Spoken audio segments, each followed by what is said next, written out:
오늘의 주요 뉴스입니다. 공수처의 강제 구인에 불응한 윤석열 대통령 측이 기소하거나 구속영장을 청구하면 재판에 응하겠다고 밝혔습니다. 야당이 제기한 도피 의혹에 대해서는 거짓 선동이라고 일축했습니다. 국회로 돌아온 내란 특검법과 김건희 여사 특검법이 재표결에서 부결됐습니다. 더불어민주당은 제3자 추천으로 바꿔 내란 특검법을 우선 재발의하겠다고 밝혔습니다. 커넥터가 분실돼 미국으로 보내졌던 제주항공 참사 여객기 블랙박스가 성공적으로 복원됐습니다. 데이터를 추출하고 기본 조사를 마친 뒤 오는 13일 국내로 자료가 넘어올 예정입니다. 단독 보도합니다. 자신이 담당하던 사건의 여성 피의자를 성추행한 혐의로 전북경찰청 소속 경찰관이 구속됐습니다. 여성 피의자 신체에서는 경찰관의 DNA가 검출된 것으로 알려졌습니다. 단독 보도합니다.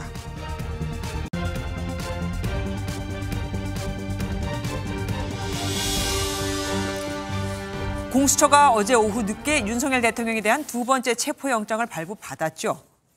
윤석열 대통령 측이 이에 대한 입장을 밝혔습니다. 체포영장 청구와 발부가 모두 불법인 만큼 집행을 받아들이지 않겠다는 기존 입장 그대로였는데 다른 게 하나 있었습니다. 서울 서부지법이 아닌 공수처 관할인 서울중앙지법으로 사전 구속영장을 청구할 경우에는 절차에 협조하겠다고요. 더 이상의 분열을 막기 위해 한 발 물러선 거라는데 국민들의 입장에서는 뭐가 다르지 싶기도 하죠. 또한 2차 영장 집행 때 특공대 투입 등 여러 얘기가 나오고 있어서인지 경찰 특공대 등 물리력을 행사해 대통령을 체포하는 게 오히려 반란이자 내란이라고도 주장했습니다. 오늘 첫 소식 박규원 기자가 준비했습니다. 법원이 윤석열 대통령에 대한 체포영장을 재발부하자 대통령 측 변호인단이 기자회견을 열고 대응에 나섰습니다. 윤갑근 변호사는 체포영장 청구와 발부 모두 불법 무효라며 집행에 불응하겠다는 기존 입장을 고수했습니다.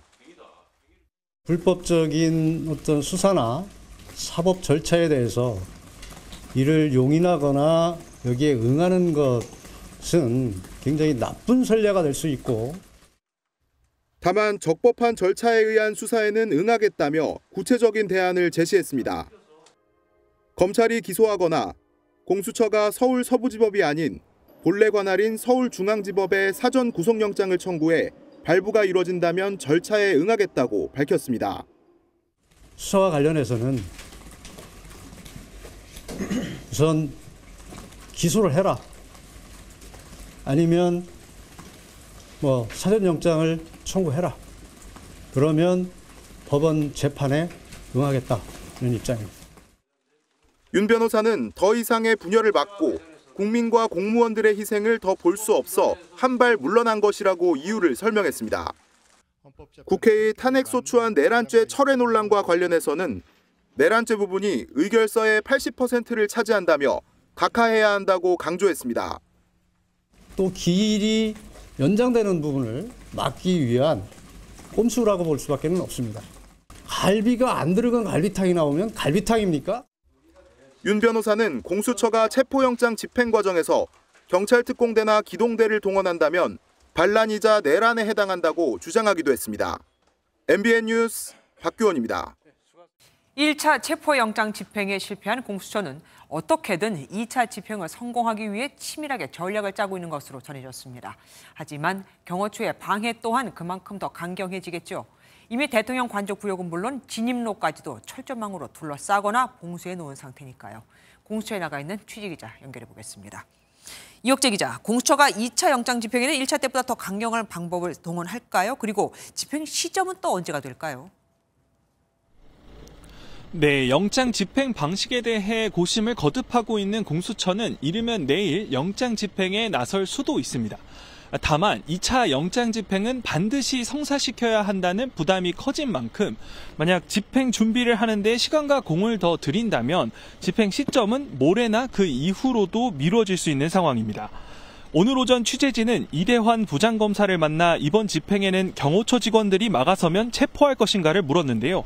이 부장검사는 경찰과 협의가 진행 중이라며 말을 아꼈습니다. 공수처는 재발부된 영장의 유효기간을 알리지 않고 있는데 밀행성을 최대한 유지하는 모습입니다. 공수처가 자체 인력의 한계를 인정하고 나선 만큼 이번 집행 현장에서 경찰의 역할이 중요할 것으로 보입니다. 네, 윤 대통령 측은 공수처에 선임계 제출을 하려고 했는데 거부당했다고도 하더라고요. 이게 무슨 말입니까? 그리고 여기에 대한 공수처 입장은 뭡니까? 네, 오늘 열린 기자회견에서 윤석열 대통령 측 변호사가 공수처에 변호사 선임계를 제출하러 갔다고 말했는데요. 공수처 수사팀과 면담 또한 하려고 했지만 공수처의 거부로 무산됐다는 취지였습니다. 공수처는 즉각 거부한 게 아니라고 반박했는데요. 선임계가 제출돼야 면담 여부가 결정될 수 있는데 선임계가 제출되지 않았고 내부 일정상 면담도 할 수 없는 상황이었다는 겁니다. 실제로 공수처에서는 오늘 예정됐던 채용 면접 절차가 진행됐습니다. 민원실을 통해서라도 선임계를 제출했다면 변호인단과 이후 소통할 수 있었을 것이라는 입장입니다. 현재로서는 선임계가 접수된 게 아닌 만큼 공수처와 윤 대통령 측 변호인단이 영장 집행과 관련해 소통을 할지 여부가 불투명한 상황입니다. 지금까지 공수처에서 MBN 뉴스 이혁재입니다. 윤석열 대통령에 대한 체포영장 재집행의 공은 이제 경찰로 넘어왔습니다. 1차 집행 때 경호처 수를 당해내지 못한 것이 실패의 원인으로 꼽히는 만큼 경찰 특공대 얘기까지 나오고 있는데 차벽과 인간띠, 철조망까지 동원한 상황에서 경찰 특공대 말고는 방법이 없다 이겁니다. 하지만 이렇게 가다간 경찰과 경호처, 군이 총뿌리를 맞댈 수 있고 그럼 정부군과 반란군이 국지전을 벌였던 12.12 이후 초유의 사건이 벌어질 수도 있습니다. 백길종 기자가 살펴봤습니다. 체포영장 집행 1인 문제로 체면을 구긴 공수처는 경찰의 주도적 역할을 재차 강조했습니다. 경찰의 주도권 물에 대한 좀 더 적극적인 그 역할 분담을 전제로 계획을 짜겠습니다. 하지만 상황은 여전히 여의치 않습니다. 지난 3일 1차 영장 집행 이튿날 대통령 경호처는 관저 경내에 철조망을 설치해 경찰이 우회했던 길들을 틀어 막았습니다. 관저 정문부터 버스도 촘촘히 배치됐는데 MBN 확인 결과 오늘도 대형 버스 4대가 정문 뒤를 지켰고 5대 이상의 버스가 줄지어 다음 저지선 구축에 대비했습니다. 여기에 경호처는 1차 집행 때의 4배에 달하는 800명을 동원해 총력 저지에 나설 수도 있다는 관측도 나옵니다.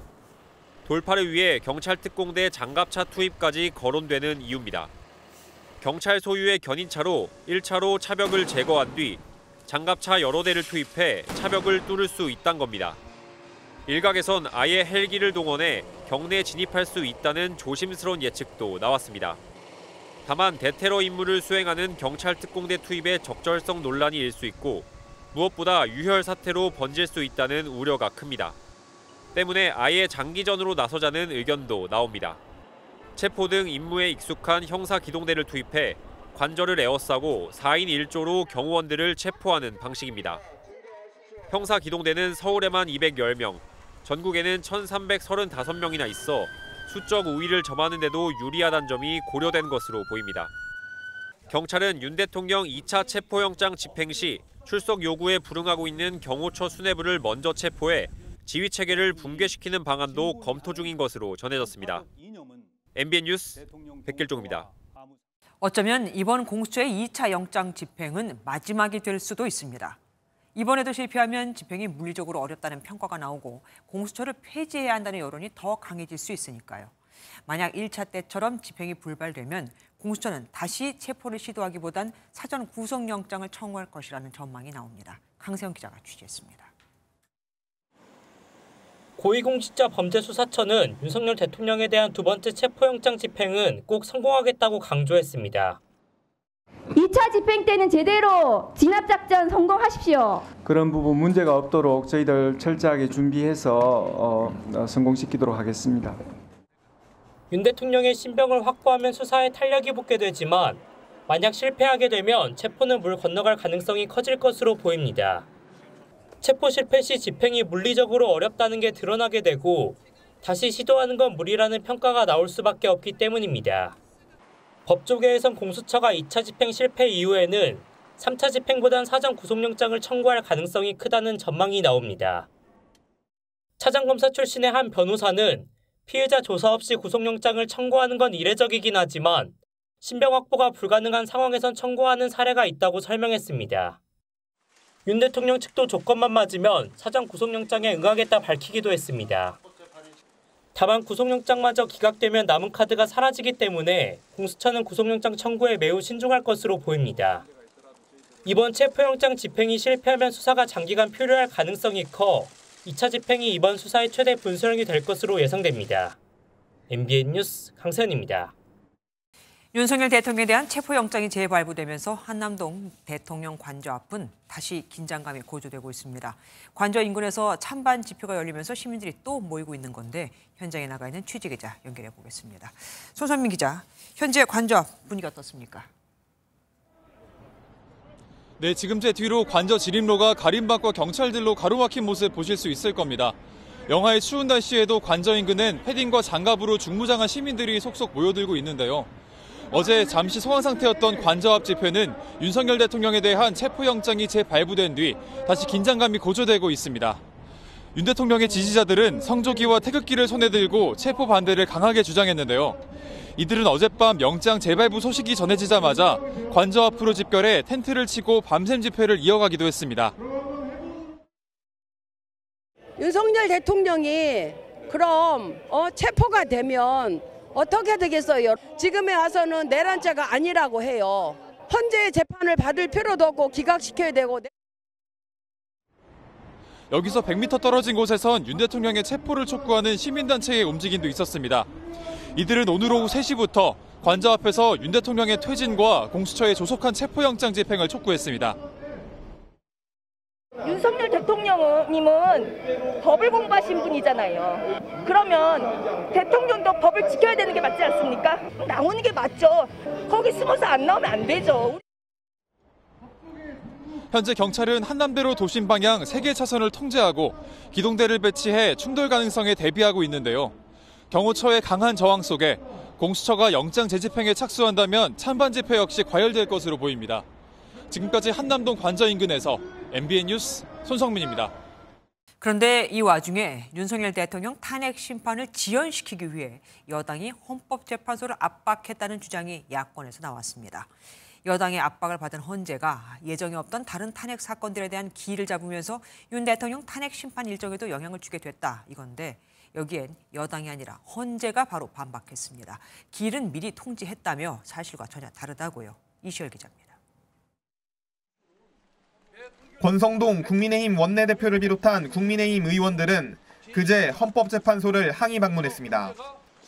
다른 탄핵 사건들도 함께 빨리 진행하라는 취지의 항의를 하기 위함이었습니다. 하루빨리 한덕수 권한대행을 비롯한 다른 국무위원들, 감사원장, 그리고 중앙지검장에 대한 탄핵 심판 일정을 공개적으로 밝혀달라고 요구를 했습니다. 김용민 더불어민주당 의원은 여당이 압박해 헌재가 다른 탄핵 사건들 기일을 잡게 되었고 결과적으로 윤 대통령 탄핵 심판은 지연되게 됐다고 주장했습니다. 권성동 원내대표는 헌재에 가서 지금 압박을 하고 있고 지연 전략을 쓰고 있는데 이런 움직임들이 만들어지는 것은 매우 부적절하죠. 헌재는 사실과 전혀 다르다며 반박했습니다. 헌재는 오늘 이뤄진 최재해 감사원장과 검사 3명에 대한 탄핵 심판 2차 준비 기일은 지난달 1차 준비 기일에서 이미 고지됐다고 밝혔습니다. 또 오는 13일에 이뤄질 한덕수 국무총리에 대한 탄핵 심판 1차 준비 기일도 지난 2일에 이미 기일 통지가 됐다고 설명했습니다. 앞서 헌재는 윤 대통령 탄핵 심판을 가장 우선적으로 처리하겠다고 밝힌 바 있습니다. MBN 뉴스 이시열입니다. 윤석열 대통령에 대한 체포영장을 집행하겠다, 안 된다. 수사기관과 대통령 경호처의 기싸움이 이어지고 있죠. 지난번 1차 집행 시도 때도 경호처가 화기를 소지하고 있었고 앞으로 2차 집행 시도 때는 더 대치가 강경해질 거라는 말이 나오는데 그래서일까요? 더불어민주당이 대통령 경호처 직원들이 함부로 무기를 쓰면 처벌을 대폭 강화하는 법안을, 그러니까 무기 사용 규제 법안을 추진하고 있는 것으로 확인됐습니다. 김도현 기자가 단독 보도합니다. 지난 3일 윤석열 대통령에 대한 체포영장 집행은 공수처와 대통령 경호처가 5시간 넘게 대치한 끝에 무산됐습니다. 2차 체포영장 집행은 더 강경해질 것이란 예측이 나오고 있습니다.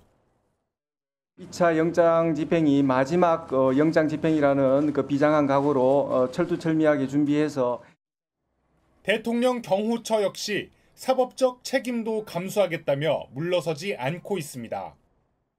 대통령의 절대 안전 확보를 존재 가치로 삼는 대통령 경호처가 응한다는 것은 대통령 경호를 포기하는 것이자 직무유기라고. 무력 충돌 가능성이 나오는 이유입니다. 이런 상황 속에 더불어민주당이 대통령 경호처 직원들의 무기 사용에 규제를 강화하겠다며 입법에 나섰습니다.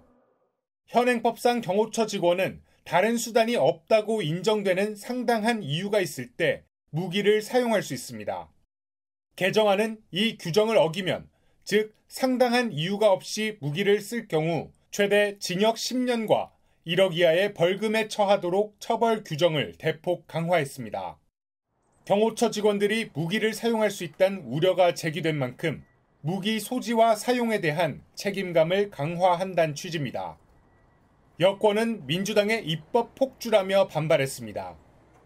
국민의힘 운영위 소속 한 의원은 물리적 충돌이 발생한다면 무리한 체포영장 집행이 원인일 것이라며 아전인수격 법안이라고 비판했습니다. MBN 뉴스 김도형입니다.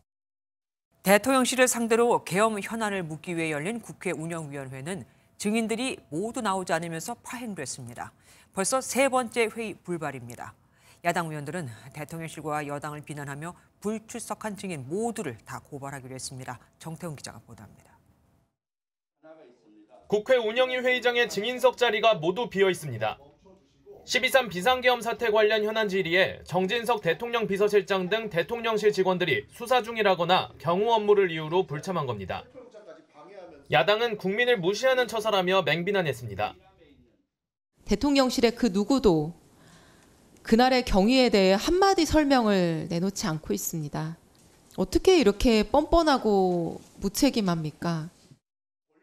두 차례 연기된 운영위가 또 한 번 파행을 빚자 야당은 칼을 빼들었습니다.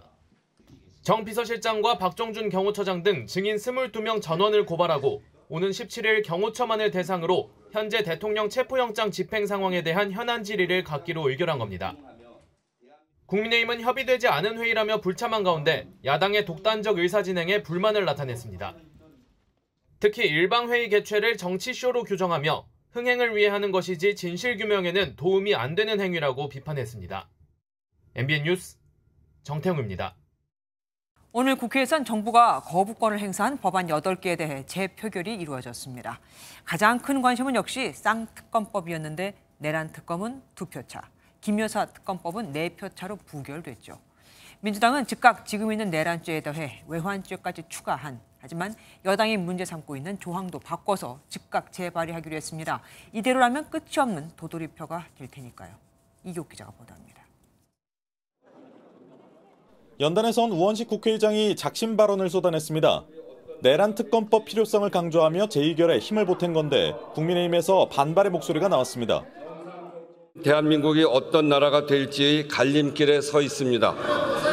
불확실성을 해소하고 정상 궤도를 회복하지 않으면 안 됩니다. 국회의원 전원인 300명이 참석한 가운데 재표결에서는 쌍특검법을 비롯해 국회로 돌아온 8개 법안 모두가 200표에 못 미쳐 부결됐습니다. 국회 통과까지 내란 특검은 2표, 김건희 여사 특검은 4표가 모자랐습니다. 상설 특검 통과 당시보다 여당에서 이탈표가 크게 줄어든 가운데 민주당은 국민의힘을 규탄했습니다. 내란 방탄, 내란 등주, 국민의힘 해체하라! 해체하라! 해체하라! 해체하라! 이어 더 강력한 특검 법안을 즉각 다시 발의해 조속히 통과시키겠다고 강조했습니다. 특검을 바로 외환죄까지 포함해서 수사 범위 더 확대해서 재발의할 예정입니다. 구정 설 이전에 재의결을 목표로. 아울러 내란 특검법을 최우선으로 여당이 문제라고 주장한 것 중 하나인 특검 추천 방식을 제3자 추천 방식으로 바꿔 내일 발의한다는 계획입니다. 또 민주당은 줄곧 국민의힘이 특검법 수정안을 제안하면 협의할 수 있다는 입장이어서 여야 합의가 도출될지 관심입니다. MBN 뉴스 이규옥입니다. 국민의힘은 기본적으로 민주당의 특검 재발에 대해 이미 검찰, 경찰, 공수처가 수사 중인 만큼 정치적 공세라는 입장입니다. 다만 제3자 추천 방식의 특검법 수정안을 검토하다는 주장에는 힘이 조금씩 더 실리고 있는데요. 이유가 있습니다. 내란 특검의 경우 이탈표가 2표만 더 나오면 법안이 통과되는 상황이니 합리적인 대안을 고민하자 이겁니다. 이호정 기자가 보도합니다. 여권 이탈표가 6표에 그치자 부결을 당론으로 정한 국민의힘 지도부는 일단 안도했습니다. 오늘 그래도 102명의 의원들이 당론과 함께해서 부결된 것은 정말 다행으로 생각하고 함께해 준 의원들께는 진심으로 감사의 말씀을 드립니다. 다만 당내에선 단 2표 차로 법안이 부결된 점을 고려하면 당론 부결 대신 합리적 대안을 검토해야 한다는 의견이 나오고 있습니다. 표결에 앞서 열린 의원총회에서 당 법률위원장을 맡은 주진우 의원은 제3자 추천 방식의 특검법을 제안했습니다. 야당이 특검 추천권을 독식하는 독소 조항을 뺀 수정안을 검토할 필요가 있다는 겁니다. 다만 어떤 특검도 중립적일 수 없다는 반론도 나왔습니다. 공수처 수사 위법성을 주장하고 있는 장동혁 의원은 누가 임명하든 권력에 편향적일 수밖에 없고 수사 대상도 관련 사건으로 무제한 확대될 수 있다고 지적했습니다. 권성동 원내대표는 독소 조항과 위헌 요소를 뺀 특검법 검토를 포함해 당내 의견 수렴을 진행하겠다고 밝혔습니다. MBN 뉴스 유호정입니다. 쌍특검법에 대해 재표결을 했고 부결됐지만 여당의 이탈표는 숫자가 바뀌었습니다. 국회 출입하는 조희로 기자와 더 자세히 알아보겠습니다. 어서 오십시오. 오늘 이탈표가 저번에 비해서 줄었습니다. 이유가 뭘까요?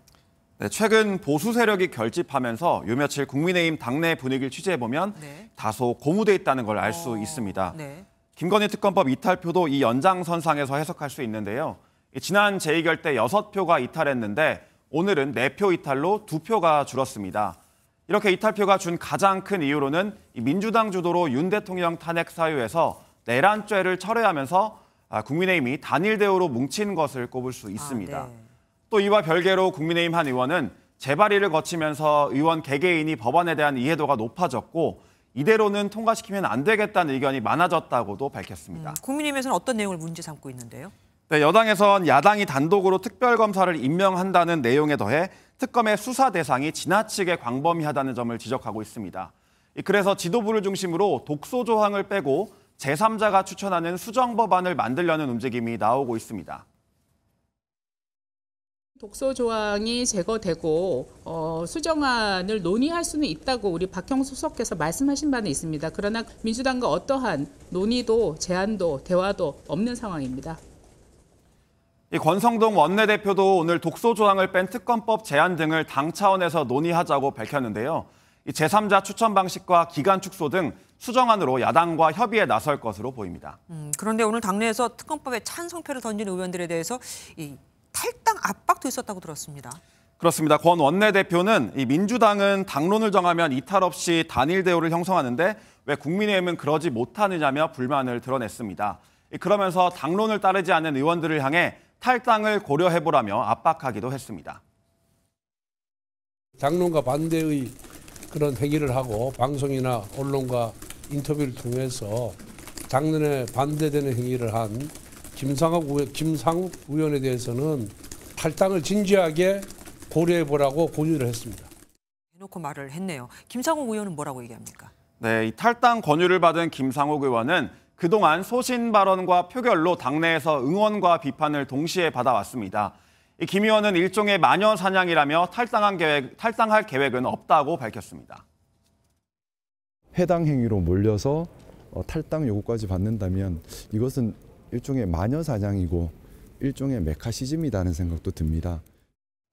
어찌됐건 헌재의 내란죄 철회 논란 이후로 지금 당내에서 더 결집하는 모양은 보입니다. 그런데 이걸 또 우려하는 목소리가 나오고 있다던데 이건 왜 그렇습니까? 그렇습니다. 이 우려라기보단 지금 현 상황에 만족하지 말고 다음 단계로 나아가자는 지적입니다. 현재 당 지도부 인사 가운데 대통령과 직접 소통하는 사람은 없는 것으로 전해지고 있습니다. 이 대통령이 체포 등 수사에 응하든지 아니면 헌재 심판에 적극적인 방어나 변론을 펼치든지 이 대통령을 설득하는 작업이 당내 지도부에서 나와야 한다는 겁니다. 사실 당 지도부에서 고민하고 있는 기류도 감지되고 있는데요. 이 문제는 시점일 텐데 오는 14일 헌재의 첫 정식 변론이 시작되는데 그전에는 이뤄지는 게 좋겠다는 당내 분위기도 있습니다. 대통령과 거리를 두고 싶기도 하고 또 설득도 해야 되고 참 고민이 많겠습니다. 지금까지 조희로 기자와 함께했습니다. 윤석열 대통령 탄핵에도 불구하고 지지율 측면에서 뚜렷한 상승세를 보이지 못하고 있는 더불어민주당은 다시 수권 정당으로서의 면모를 보여주려는 거겠죠. 민생을 챙기는 모습을 보이기 위해 애쓰고 있습니다. 이재명 대표는 외환시장 당국자들을 만나 적극 협력을 약속했고 당 차원에선 20조 원 이상의 추경을 편성해야 한다고도 주장했습니다. 강영호 기자가 보도합니다. 이재명 민주당 대표가 한국은행과 기획재정부 등 금융외환시장 당국자들과 만났습니다.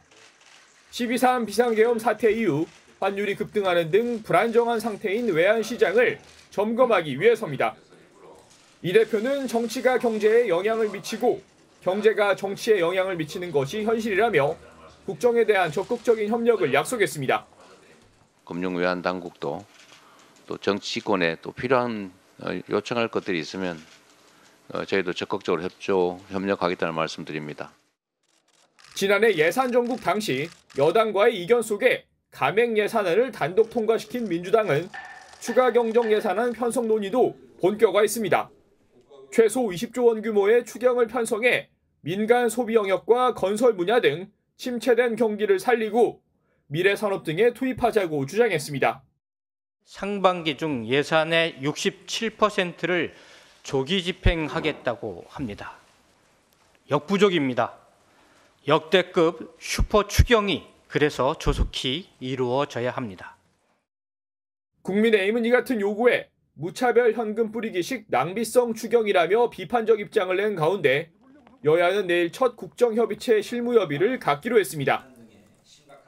윤석열 대통령에 대한 수사가 지지부진한 상황에서 당 지지율마저 정체를 미치며 민주당이 민생 이슈 선점에 나섰다는 분석인데 여당과의 정책 경쟁이 본격화될 전망입니다. MBN 뉴스 강영호입니다. 최상목 대통령 권한대행은 오늘부터 경제팀을 시작으로 부처별 업무 보고를 받습니다. 그런데 이번에는 정식 명칭이 업무 보고가 아닌 해법회의입니다.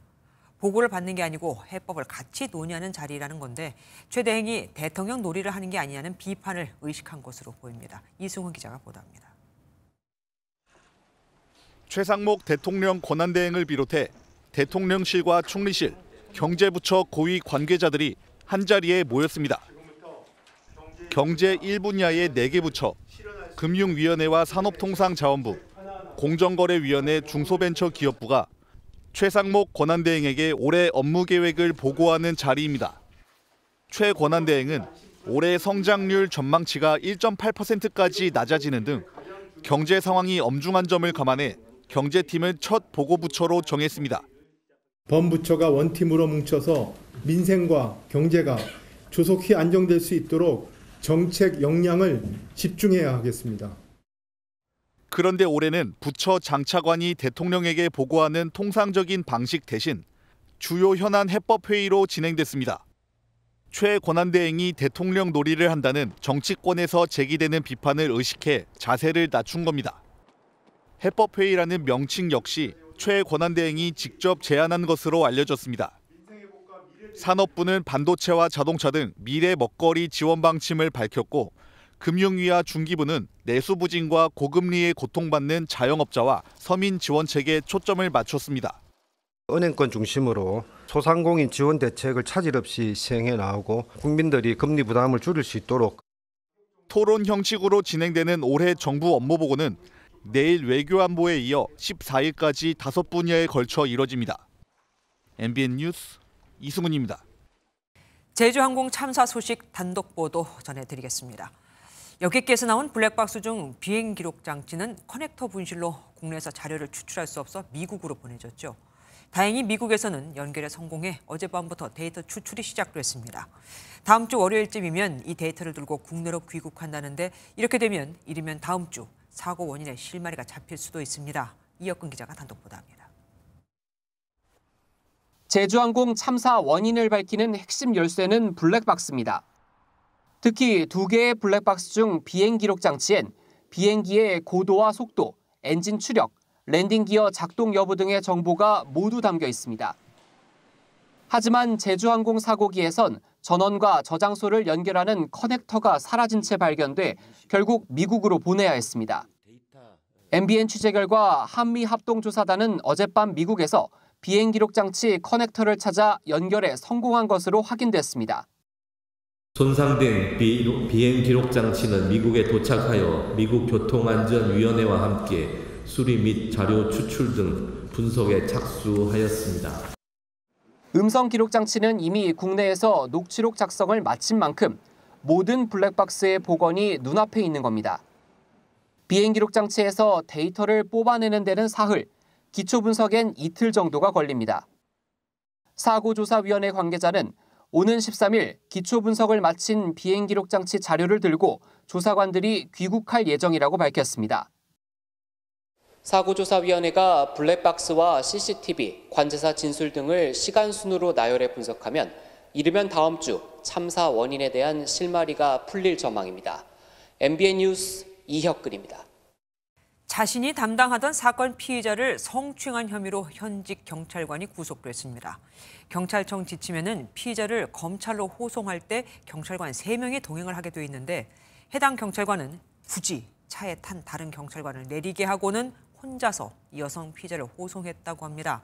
여성 피의자의 몸에선 이 경찰관의 DNA가 검출된 것으로 알려졌습니다.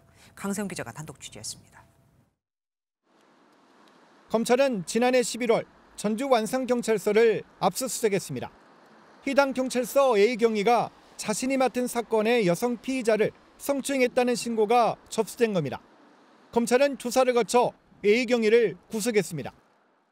A씨는 여성 피의자를 검찰로 호송하는 과정에서 함께 있던 동료 경찰관을 차에서 내리게 한 뒤 혼자서 피의자를 호송한 것으로 확인됐습니다. 여성 피의자 신체에서는 A경위의 DNA가 검출된 것으로 알려졌습니다. 피의자 호송 지침에는 경찰관 3명이 동행하게 돼 있는데 당시에는 A경위와 동료 경찰관 등 2명뿐이었습니다. 검찰청 인근까지는 갔어요. 거기서 화장실 간 거거든요. 경찰은 A경위를 직위 해제했습니다. 전북경찰청은 불미스러운 일이 발생해 죄송하다며 피의자 인권보호에 힘쓰겠다고 말했습니다. MBN 뉴스 강세훈입니다. 정부와 국민의힘이 설 연휴 전날인 오는 27일, 그러니까 월요일을 임시 공휴일로 지정하기로 하면서 이번 설은 엿새 연휴가 됐죠. 금요일 하루만 휴가를 쓰면 9일을 쉴 수 있는 직장인들은 들떴지만 자영업자들의 입장은 다릅니다. 손님이 더 없어질 테니까요. 홍조 기자가 보도합니다. 최상목 대통령 권한대행 경제부총리와 권영세 국민의힘 비대위원장 등 당정 고위급 인사들이 한자리에 모였습니다. 여당은 월요일인 오는 27일을 임시 공휴일로 지정해달라고 공식 요청했고 당정은 국무회의에 올리기로 했습니다. 민생경제 회복을 위해 27일 임시 공휴일 지정을 정부에 요청드립니다.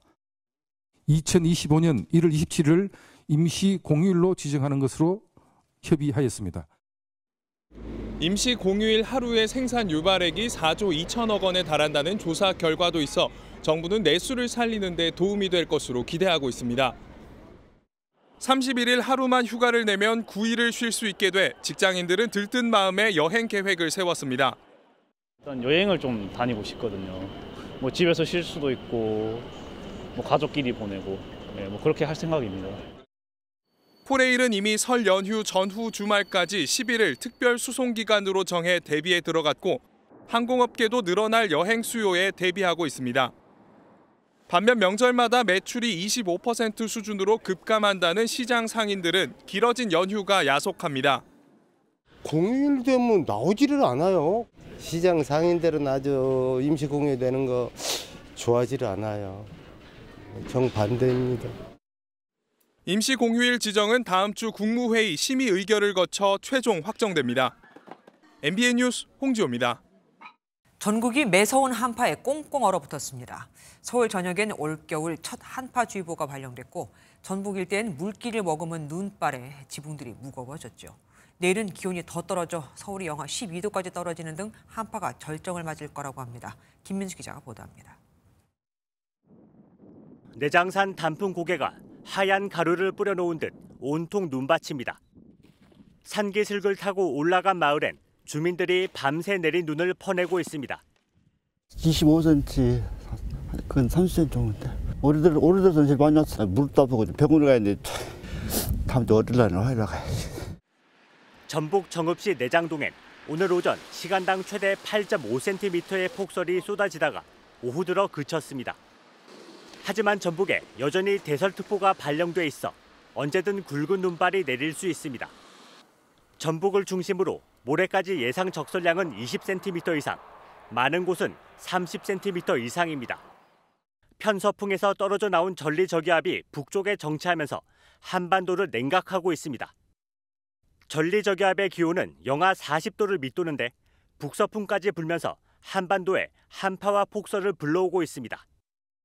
찬 공기의 영향으로 오늘 서울 저녁에 첫 한파주의보가 발령되는 등 중부지방을 중심으로 영하 10도 안팎의 한기가 찾아왔습니다.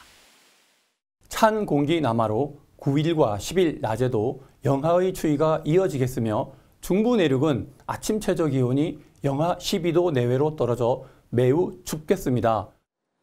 급격한 기온 저하에 동파 피해가 속출할 우려가 커지자 서울은 오늘 첫 동파 경계 단계를 발령하고 점검에 나섰습니다.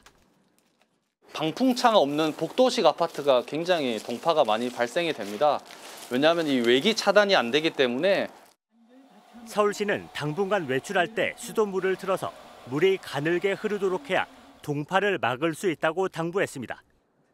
MBN 뉴스 김민수입니다.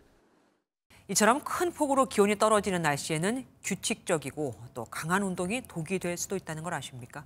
젊고 건강한 사람들이라 할지라도요. 전남주 기자가 알아봤습니다. 영하의 날씨를 보인 오늘 오전 서울의 한 공원입니다.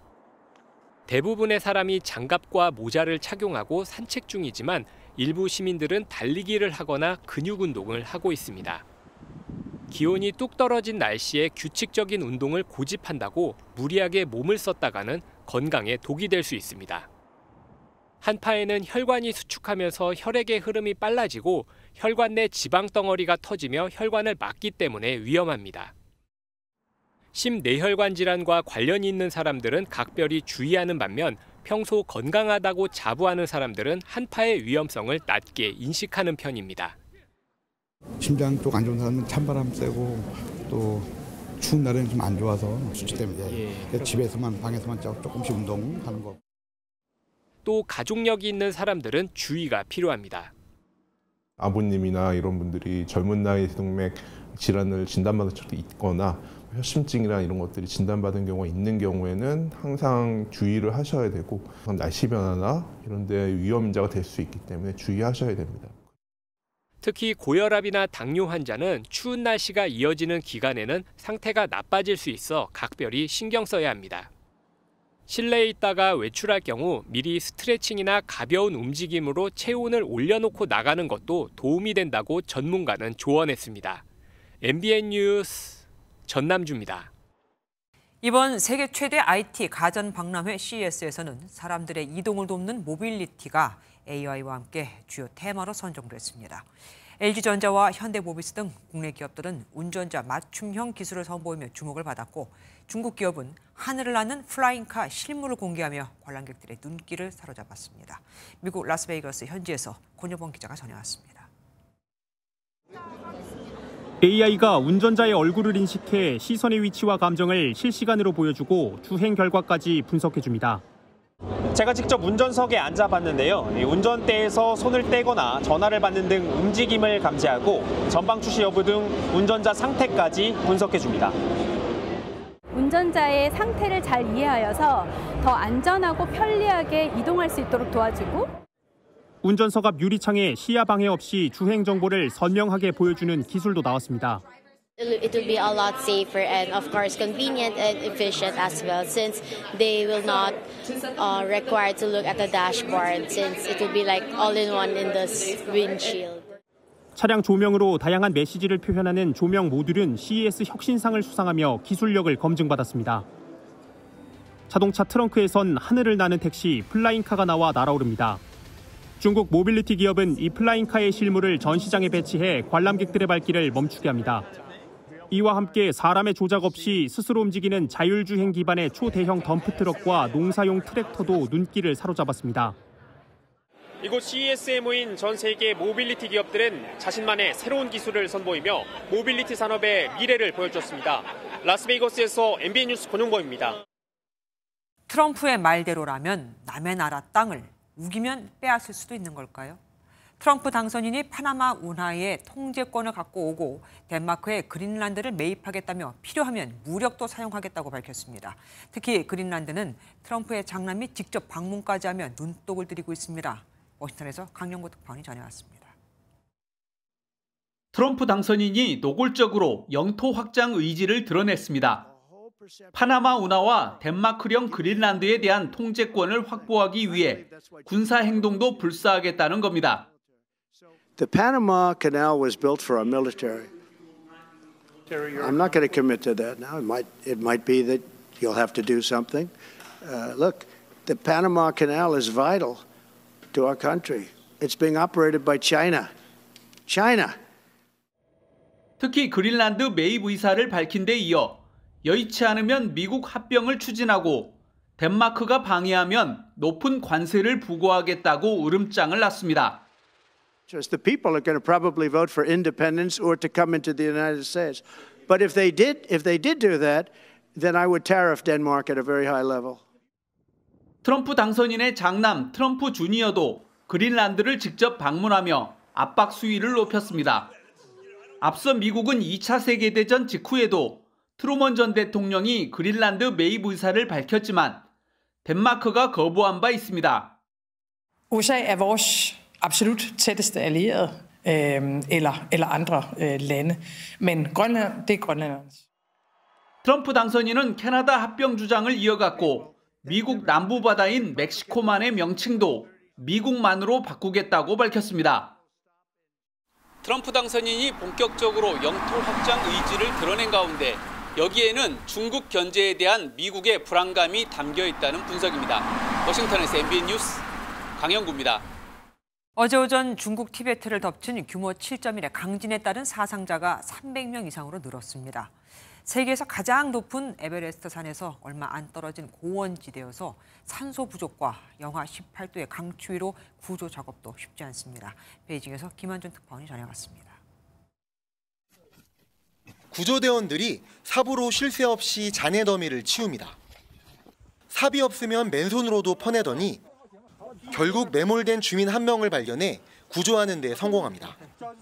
다른 쪽에서도 돌무더기 아래 깔려있던 여성을 힘겹게 끌어올리고 반쯤 붕괴된 집에 갇혔던 노인도 이불로 둘러싸인 채 실려 나옵니다.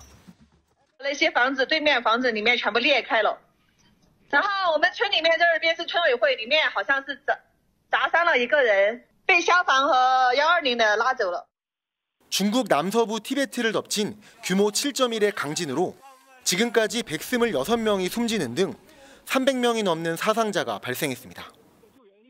14,000명 이상의 구조 인력이 투입돼 현재까지 400명 넘게 구출했지만 무너진 건물이 워낙 많아 수세 개의 난항을 겪고 있습니다. 이 지역에는 철근과 콘크리트가 아닌 돌과 흙으로 지은 전통 가옥이 많았는데 이 집들이 강한 진동을 견디지 못하며 3,000채 이상 무너져 내린 겁니다. 各个村因为这次受灾面积是比较广的，前往各个村了解这个咱们的受灾情况以及一个哪里需要一个被困人员。 또 하나의 문제는 매몰자들과 구조대원들이 맞닥뜨린 강추위입니다. 피해 지역이 에베레스트 산에서 북쪽으로 80km 떨어진 해발 4,500m 고온지대여서 해가 지면 기온이 영하 18도까지 내려가는 탓에 강추위를 견디며 구조에 나서고 있습니다. 건물 잔해에 깔려있는 생존자들이 저체온증으로 생명을 위협받고 있는 상황인 만큼 중국 정부는 골든타임인 72시간 내에 구조 작업을 끝낸다는 계획입니다. 베이징에서 MBN 뉴스 김한준입니다. 얼마 전 미국에서 보험회사에 불만을 품고 그 CEO를 총으로 살해하는 일이 벌어지면서 큰 충격을 주었었죠. 그런데 이 범행에 사용된 총이 이른바 유령총, 그러니까 3D 프린터로 만들어 일련 번호가 없는 총으로 밝혀져 논란이 일고 있습니다. 미국 정부가 규제에 나섰지만 미국에선 주법이 행정명령을 무력화할 수 있죠. 이런 유령총을 방치하는 주가 무려 35대나 됩니다. 이한나 기자가 보도합니다. 모자를 뒤집어 쓴 한 남성이 앞서가던 남성의 뒤에서 총기를 겨눕니다. 연이은 3번의 총격 끝에 남성은 쓰러지고 범인은 유유히 현장을 떠납니다. 지난해 12월 보험사 유나이티드 헬스케어의 CEO가 미국 뉴욕 도심 한복판에서 총에 맞아 사망했습니다. 범인은 미국 의료 시스템에 불만을 갖고 범행한 것으로 드러났는데 범행에 이른바 유령총을 사용해 또 한 번 충격을 줬습니다. The gun appears to be a ghost gun, may have been made on a 3D printer. 유령총은 고유 일련 번호가 없어 추적 관리가 불가능한 총을 뜻하는데 3D 프린터로 빠르면 30분 안에 제작할 수 있는 데다 총기 부품을 별도 인증 없이 구입해 직접 조립할 수도 있습니다. 만들기도 쉽고 추적도 안 되는 탓에 살인에 사용된 유령총은 2016년부터 6년 새 16배 이상 늘었습니다. 하지만 규제는 이루어지지 않고 있습니다. 바이든 행정부가 행정명령으로 유령총 단속에 나서고 있지만 전체 50개 주 가운데 35개 주에선 관련 법이 없어 행정 조치가 큰 의미가 없습니다. This is the gun. It's not hard to put together. We're going to do everything we can to deprive them of that choice. And when we find them, put them in jail for a long, long time. 한 해 총기 사망자가 2만 명에 가까운 미국이 관리 사각지대에 놓인 유령총 문제로 다시 논란이 일고 있습니다. MBN 뉴스 이한나입니다. 러시아 전장에 투입된 것으로 추정되는 북한산 자주포가 처음으로 공개됐습니다. 쿠르스크에 있는 북한군 시신에선 노동당 입당 청원서가 발견되기도 했는데 북한에서 이 조선노동당은 신청한다고 들어갈 수 있는 곳이 아니죠. 때문에 북한 당국이 러시아 전장에 병사들을 파견하기 전에 노동당 입당을 약속했을 가능성도 제기됩니다. 김태희 기자가 보도합니다. 나무 사이에 위장된 북한산 170mm 자주포가 눈에 띕니다. 해당 자주포는 북한산 M1989 주체포로 알려졌는데 과거 곡산포를 개량한 겁니다. 친우크라이나 SNS 계정은 러시아 전장에 배치된 북한산 자주포가 공개된 건 처음이라며 해당 영상을 전했습니다. 170mm 주체포는 1994년 북한이 서울 불바다 발언을 했을 때 사용될 주력 무기로 사거리는 통상 40km, 로켓 추진탄을 활용할 경우 60km까지도. 전문가들은 북한산 주체포가 사격의 정확도가 떨어져 상급 부대 지원용으로 활용됐을 것으로 분석합니다. 북한 열병식 때도 자주 등장했던 주체포는 지난해 11월 러시아에 기차로 운송되는 모습이 포착되기도 했습니다. 북한군 사상자가 늘고 있는 러시아 쿠르스크에서 전사한 북한군 유류품이 찍힌 사진도 나왔습니다. 우크라이나군 특수부대는 쿠르스크 지역에서 북한군 13명을 성공적으로 사살했다면서 한글이 적힌 책자와 소총, 드론 탐지기 등을 공개했습니다. 정금용이라는 병사의 노동당 입당 청원서도 나왔는데 조국을 지키기 위해 조선인민군대에 자진 입대했다는 내용이 담겼습니다. 러시아, 우크라이나의 영토 싸움이 치열하게 전개되면서 북한군의 추가 파병이 이어질 거란 관측도 나옵니다. MBN 뉴스 김태희입니다.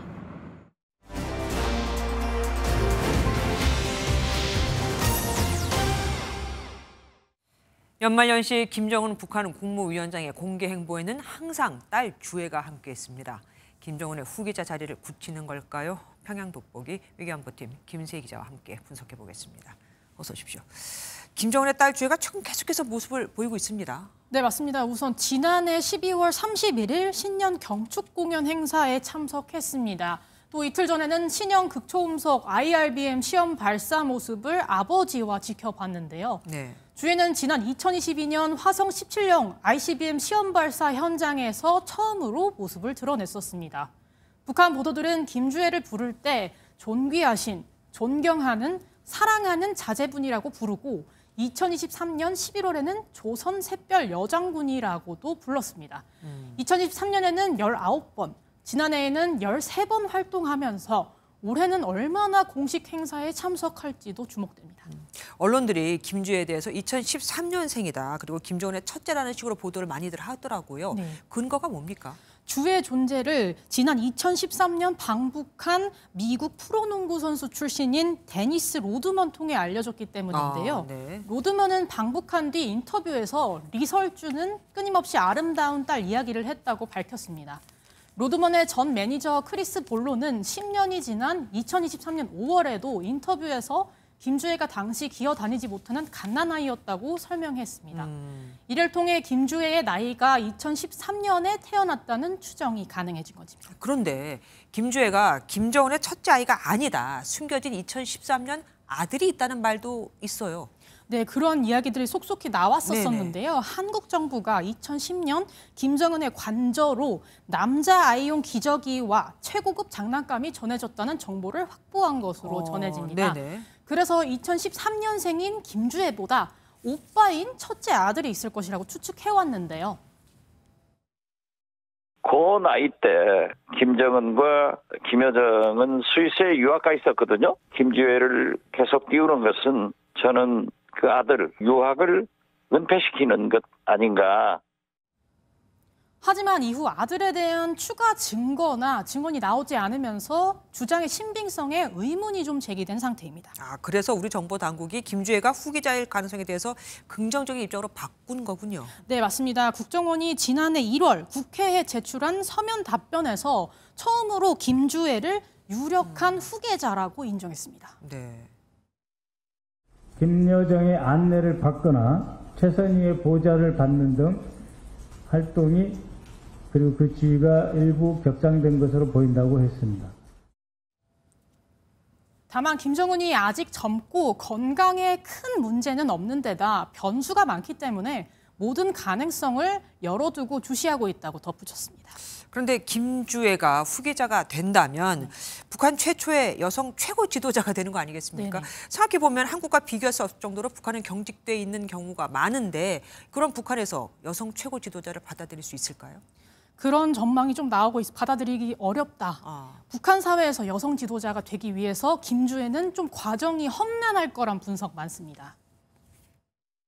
여성의 간부들을 보면 초등학교 때나 중학교 때는 여자 간부가 일부 좀 있어요. 그러나 사회생활을 하면서 노동당 조직이라든가 이런 데 들어가면 여성보다 남성이 그 간부 비율이 훨씬 많죠.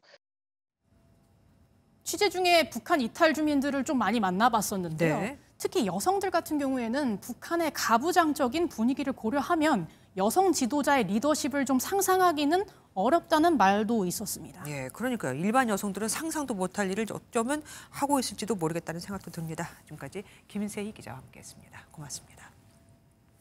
정부는 대학 등록금을 인상할 경우 국가 장학금 혜택을 줄여 동결하도록 억눌러 왔는데 이 동결 기조만 벌써 17년째입니다.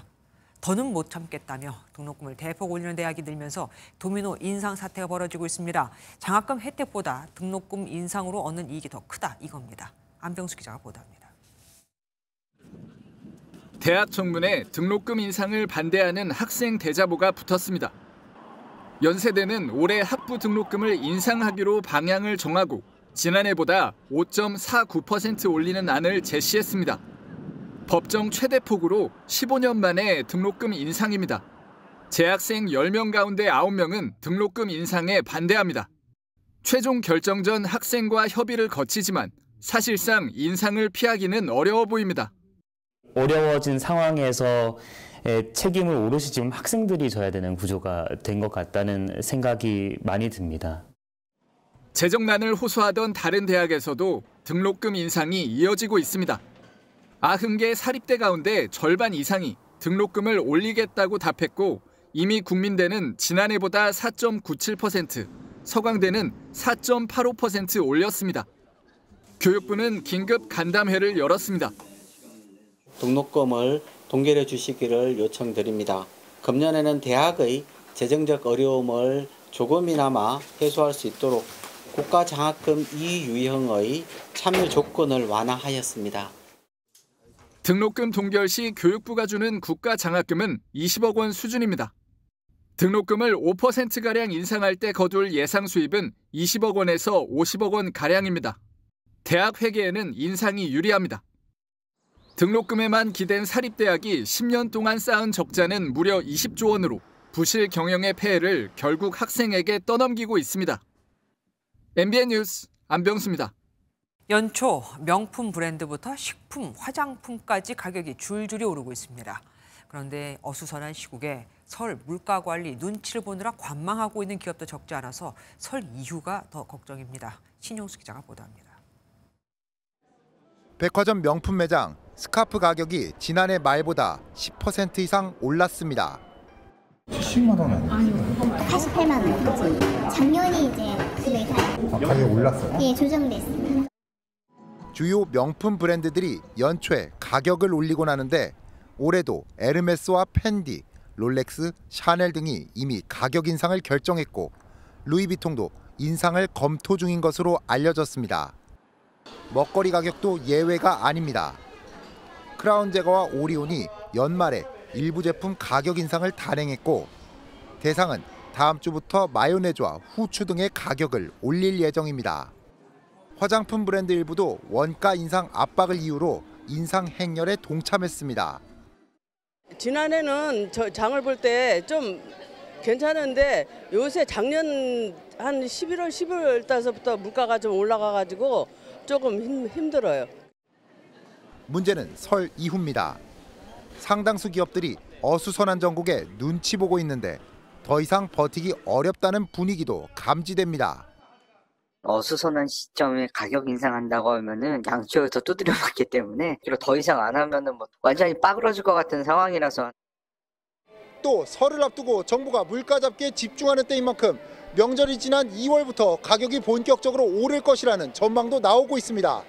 MBN 뉴스 신용수입니다. 매경 미디어그룹이 미국 라스베이거스 퐁텐블로 호텔에서 박형준 부산시장을 비롯해 김성근 포스텍 총장, 김종훈 한미글로벌 회장 등 정부, 학계, 기업 관계자 230여 명이 참석한 가운데 AI 대전환, 미래를 다시 정의하다를 주제로 MKCES 2025 포럼을 개최했습니다. 장승준 매경 미디어그룹 부회장은 환영사를 통해 AI에 대한 기술 기업의 막대한 투자가 실질적인 가치를 창출하고 있는지 짚어봐야 할 시점이라고 강조했습니다. 스포츠 뉴스입니다. 소속팀 토트넘과 1년 계약 연장으로 숱한 이적설을 잠재운 손흥민이 다시 올라갈 시간이라고 말했습니다. 10년 가까이 토트넘의 간판으로 활약하다 올 시즌 다소 부진하면서 전성기를 지났다는 얘기까지 듣고 있는데요.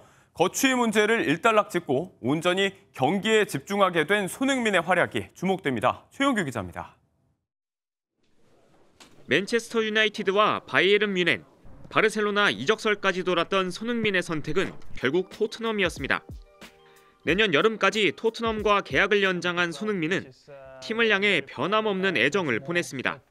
I love the club and I love the time. I spent almost 10 years and another year with the club, which is that I'm very proud of. And 최근 리그 4연패에 12위까지 떨어진 상황이지만 주장으로서 부활을 이끌겠다고 다짐했습니다. To jump again, you know. So it's time to climb again. So which is that you when you have a bad time, the good times are always coming, you know. 재계약을 반긴 포스테코글루 감독도 손흥민에게 우승컵을 안기자고 팀을 다독였습니다. The kind of aim and the ambition is to make sure he finishes his Tottenham career with some silverware. 한결 마음이 편해진 듯 손흥민은 훈련 내내 밝은 미소를 지었습니다. 특히 대표팀에 이어 토트넘 후배가 된 양민혁과는 짝으로 함께 몸도 풀고 장난치기도 하는 등 화기애애한 모습을 보여줬습니다. 토트넘에서 자신의 커리어 첫 우승에 도전하는 손흥민은 내일 새벽 카라바오컵 준결승 1차전에서 강호 리버풀의 골문을 조준합니다. MBN 뉴스 최영규입니다. 내일은 올겨울 최강 한파가 찾아오겠습니다. 한파특보가 확대 강화되면서 서울에도 한파주의보가 내려졌고요. 경기 동부와 강원, 충북과 경북 지역으로도 한파경보가 내려졌습니다. 오늘도 추웠는데 목요일인 내일은 이보다 더 춥겠습니다. 내일 서울 아침 기온이 영하 12도까지 떨어지겠고 낮에도 영하 7도에 머물겠습니다. 전국에 바람까지 강하게 불고 있어서 실제 체감온도는 이보다 7도에서 10도 정도 더 낮아지겠습니다. 이어서 자세한 지역별 기온도 보시면 중부지방은 내일 서울이 영하 12도, 춘천은 영하 15도까지 떨어지겠습니다. 남부지방 아침 기온도 전주와 대구가 영하 7도 등으로 전국적으로 온종일 영하권 추위가 이어지겠습니다. 강추위 속에 서해안으로는 계속해서 강한 눈구름이 유입되고 있습니다. 앞으로 눈발은 더욱 붉어지면서 전북 지역으로 30cm 이상, 충남과 전남 지역에 20cm 이상의 폭설이 추가로 더 쏟아지겠습니다. 한편 눈비 소식이 없는 동해안으로는 건조특보가 계속되고 있습니다. 화재 예방에 힘쓰셔야겠습니다. 오는 주말부터는 추위가 조금 누그러지면서 낮 기온이 영상권에 들 전망입니다. 내셨습니다.